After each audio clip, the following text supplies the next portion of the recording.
ingin merakamkan ucapan terima kasih saya bagi pihak Jabatan Immigration kepada rakan-rakan media yang hadir pada pagi ini.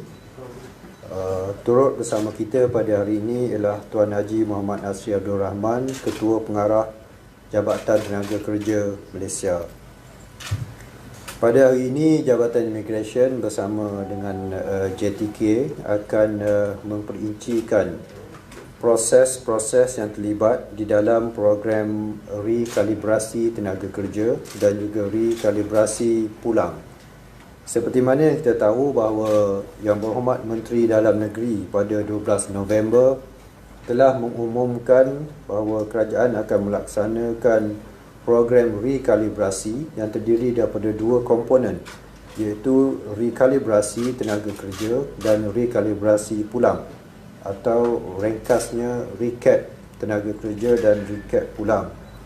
Program ini telah bermula pada 16 November 2020, di mana mulai 16 November itu permohonan dibuat kepada Jabatan Immigration Malaysia melalui email khusus yang telah diwujudkan untuk tujuan ini.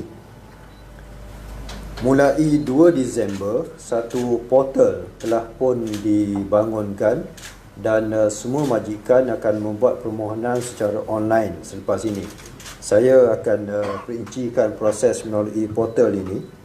Dan mulai 16 November sehingga 2 Disember, saya ingin memaklumkan bahawa Immigration telah menerima permohonan sebanyak 478 majikan dan 1,980 orang pekerja yang bertaraf parti, pendatang asing tanpa izin yang sekarang ini bekerja dengan mereka.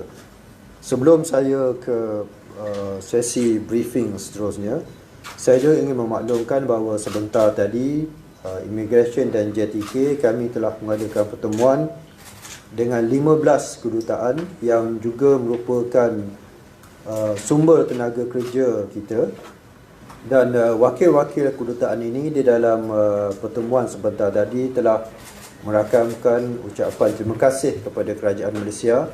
Mereka sangat menghargai program yang dilancarkan ini, yang mana ia bermula pada 16 November sehingga 30 Jun 2021. Seterusnya saya akan memperincikan tentang proses yang akan berlaku melalui portal. Semua permohonan seperti mana saya maklumkan boleh dipohon secara online kepada Immigration melalui portal imi.gov.my, mana majikan akan mendaftarkan senarai nama pekerja mereka di sini dan juga nama majikan. Semua syarat-syarat boleh dilihat di dalam portal ini. Dan apa yang penting di sini ialah semasa permohonan, majikan mesti terus membuat bayaran sebanyak RM500 deposit. RM500 untuk setiap pekerja. Katakan majikan itu mempunyai 100 orang pekerja parti yang ingin dipohon, jumlah bayarannya ialah 100 kali 500, 50,000 jumlah bayaran di sini. Dan dalam masa yang sama, majikan juga sebenarnya boleh secara simultaneously memohon kepada Jabatan Tenaga Kerja jumlah kota untuk mereka. Jadi permohonan ini berjalan serentak kepada Immigration dan juga kepada Jabatan Tenaga Kerja. Selepas permohonan ini, apabila Immigration menerima permohonan, kami akan membuat verifikasi sama ada pekerja-pekerja yang dipohon itu layak atau tidak untuk menyertai program ini. Dan proses verifikasi ini akan mengambil masa selama 5 hari daripada tarikh mereka memohon. Sekiranya pekerja berkenaan layak untuk menyertai program ini, Immigration akan memanggil majikan dan juga pekerja untuk datang ke Jabatan Immigration mengikut alamat di mana mereka berdaftar. Kalau di KL akan datang ke KL, kalau di Selangor akan pergi ke Immigration Selangor, Dan semua pekerja yang layak ini akan diberikan satu registration slip untuk mereka ke proses yang seterusnya. Apa yang pentingnya di sini ialah semasa mereka datang berurusan di immigration, majikan dan pekerja ini mesti datang dengan sijil bebas COVID-19. Bermakna mereka perlu ke klinik ataupun hospital swasta terlebih dahulu untuk membuat swab test.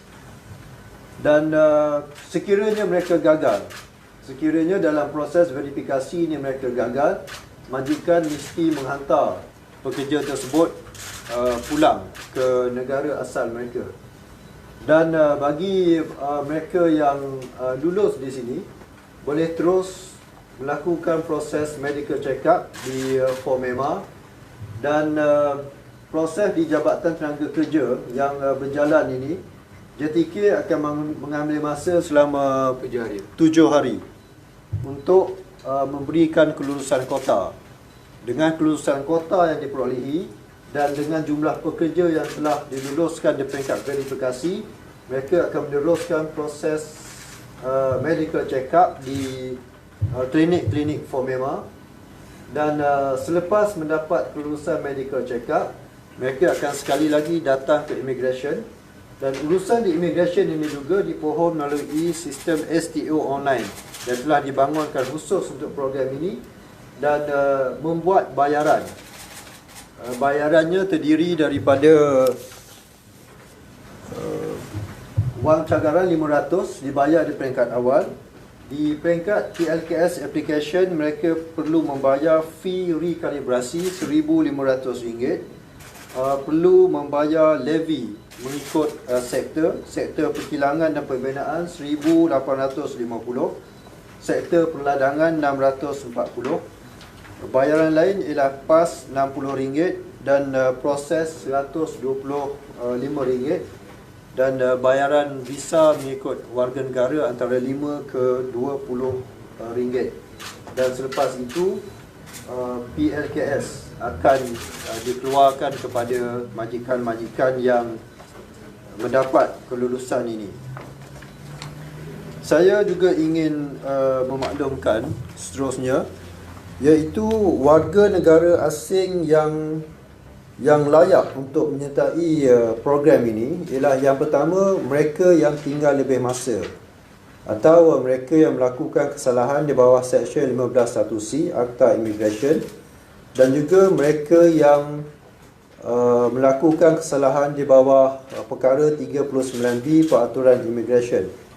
Perkara 39B ini bermakna mereka mungkin bekerja sebelum ini di restoran contohnya, tetapi melakukan kesalahan kerana bekerja di sektor lain yang tidak dibenarkan. So this fall under 39B of the Immigration Rules, dan dua jenis kesalahan ini dibenarkan. Sementara kesalahan yang tidak dibenarkan ialah kesalahan di bawah Seksyen 61C Akta Immigration, iaitu mereka yang masuk ke Malaysia tanpa sebarang dokumen. Bagi kategori ini, mereka dikehendaki pulang melalui program rekalibrasi pulang. Seterusnya saya akan memberikan pula penerangan mengenai program rekalibrasi pulang. Next. Bagi program rekalibrasi pulang ini, semua pendatang asing tanpa izin ini, mereka hendaklah datang ke Jabatan Immigration dengan travel document. Tiga jenis dokumen yang diperlukan. Yang pertama, travel document, sama ada pasport ataupun sijil perjalanan kecemasan.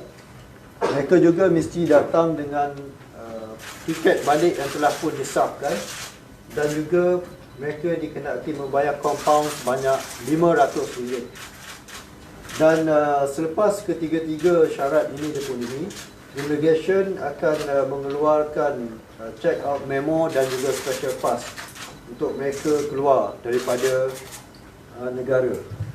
Bagi mereka yang tidak mempunyai sebarang dokumen, parti-parti ini hendaklah terlebih dahulu pergi ke embassy masing-masing, mendapatkan travel document, dan selepas itu membuat urusan di Jabatan Immigration Malaysia. Dan urusan di sini hendaklah dibuat melalui STO online, which means mereka hendaklah memohon untuk mendapatkan tarikh appointment. Dan di dalam pertemuan dengan kedutaan asing sebentar tadi, mereka telah bersetuju untuk membantu rakyat masing-masing di dalam mendapatkan tarikh appointment ini. Jadi tuan-tuan dan puan-puan, saya rasa setakat